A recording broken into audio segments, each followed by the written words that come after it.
हरिओम.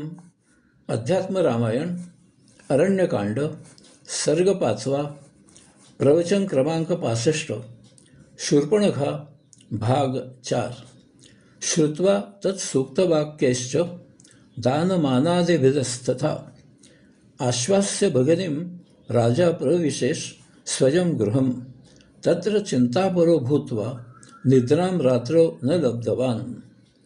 आपल्या बहिणीच्या मुखामधून उद्घृत झालेली वाक्ये रावणाला सूक्त म्हणजे वेदांमधील ऋचांप्रमाणे पवित्र, तत्वरूप, महत्त्वाची वाटली. त्याने गोड बोलून बहिणीला मान पान दान दिले आणि तिला तिच्या सांगण्याप्रमाणे करण्यासंबंधी आश्वासन देऊन तिची समजूत घातली. यानंतर रावण स्वमहाली गेला, परंतु काळजीने तो रात्री झोपू शकला नाही.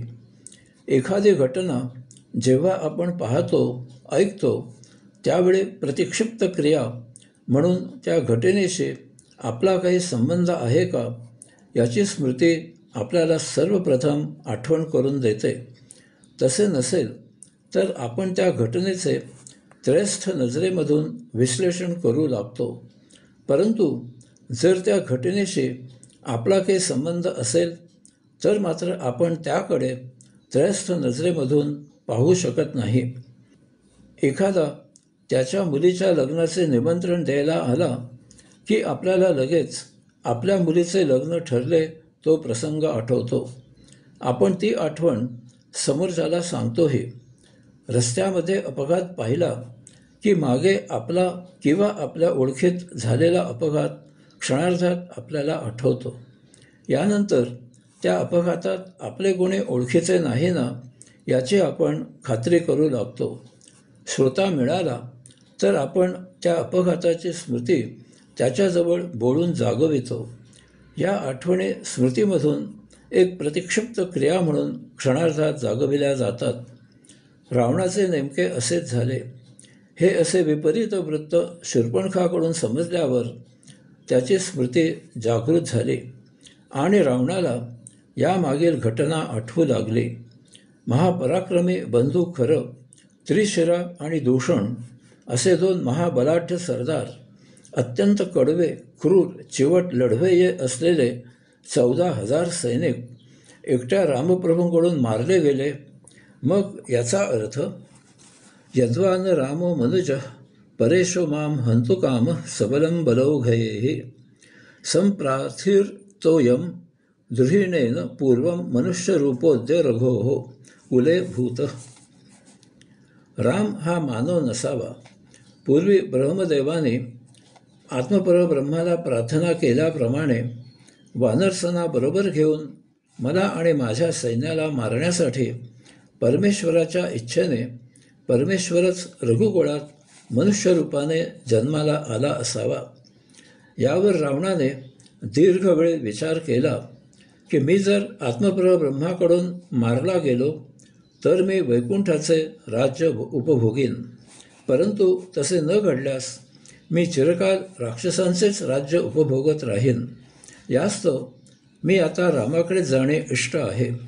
परंतु असे जरी योग्य असले तरीही रामाकडे कसे जावे यावर रावणाने काही निराळा विचार केला.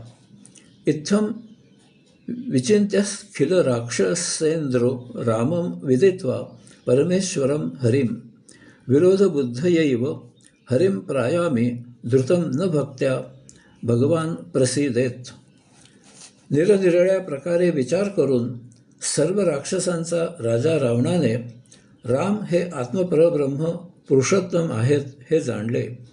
त्यांच्याकडे आपण विरोधबुद्धीनेच, नकारात्मक भक्तीनेच जाण्याचा विचार त्याने पक्का केला. कारण प्रेमभक्तीने परमेश्वर लवकर प्रसन्न होत नाही. परमेश्वर प्रेमभक्तीने लवकर प्रसन्न होत नाही हा सर्वांना पूर्वानुभव आहे.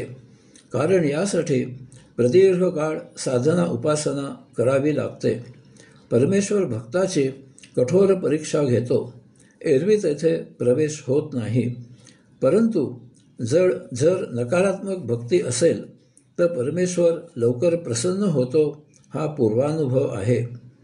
एखादा जनतेला छळत असला, जुलूम करत असला, अत्याचार करत असला तर अशाला स्वतः परमात्मा लगेच येऊन त्याच्या स्वतःमध्ये सामावून घेतो. कारण जनतेचा त्रास लवकर थांबवायचा असतो. यासाठी कृष्णावतारामधील आपल्याकडे उदाहरणे आहेत. कंसाला, शिशुपालाला श्रीकृष्णाने स्वतःमध्ये सामावून घेतले. ते इतर भक्तांच्या मानाने लवकर मुक्त झाले.